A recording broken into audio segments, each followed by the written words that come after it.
అని అన్న బెల్ట్ తీసుకొని కొట్టడానికి వచ్చాను. నా షాపుని కొట్టకురా, నేను కొట్టినా కొట్టుకుంటా, పెట్టినా పెట్టుకుంటా, నా షాపు మీద నువ్వు చెయ్యొద్దు అనేసి దొబ్బారు. దొబ్బినా కూడా ఆగలేదు అన్న, మనోజ్ అని ఆగలేదు. దానివల్ల దెబ్బ కొట్టిండు అన్న. సార్ ఏంటంటే కొట్టొద్దు నా షాపు, నేను భయం పెట్టుకుంటా, కొట్టకురా అన్నాడు.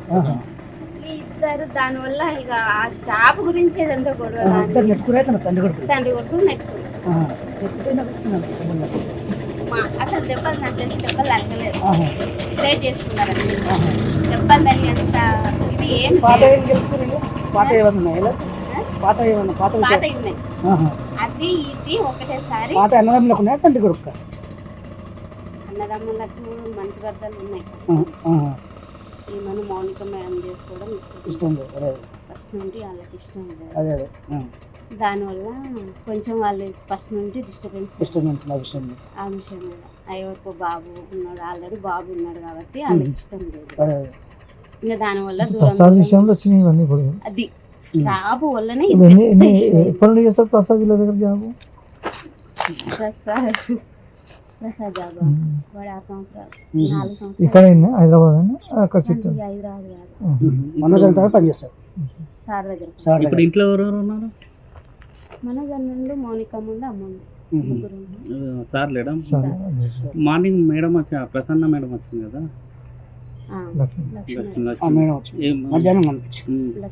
ఇంకేమన్నా సంజాయించిందా లేకపోతే చెప్తుంది ఇంకా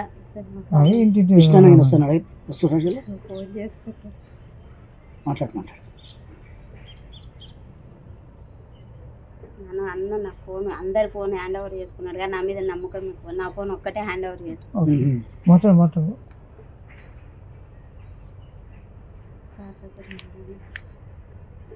ఎన్ని గంటలకు అయింది? నైట్, శనివారం నైట్. అంతేనా? ఇక్కడ ఇంకా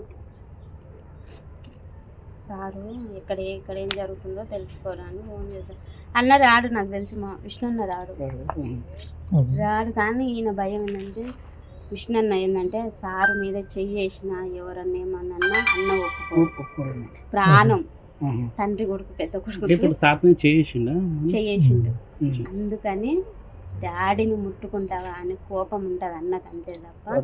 మొన్న వచ్చారు, టపాకాయలు కాల్చారు, పాపకు ₹1,00,000 చేతిలో పెట్టారు, మంచిగా ఉన్నారు.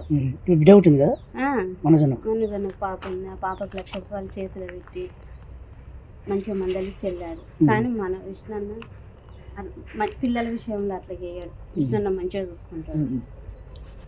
ఈ ₹50,000 నాకు వద్దు మమ్మీ పంపించేసేయని మళ్ళీ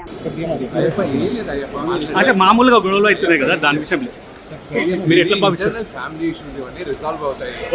పెద్ద ఇష్యూ చేసే నేను ఆస్తి కోసం ఈ పోరాటం చేయట్లేదు, ఎందుకంటే ఈ పోరాటం కూడా కాదు, ఇది ఆత్మగౌరవానికి సంబంధించింది, నా భార్య పిల్లల సేఫ్టీకి సంబంధించి. ఇది నాతో ఒక మగాడిగా తొక్కేదానికి, నా 7 పాపని ఇంక్లూడ్ చేయడం, నా బిడ్డలు ఇంట్లో ఉండగానే అలా బిహేవ్ చేయడం.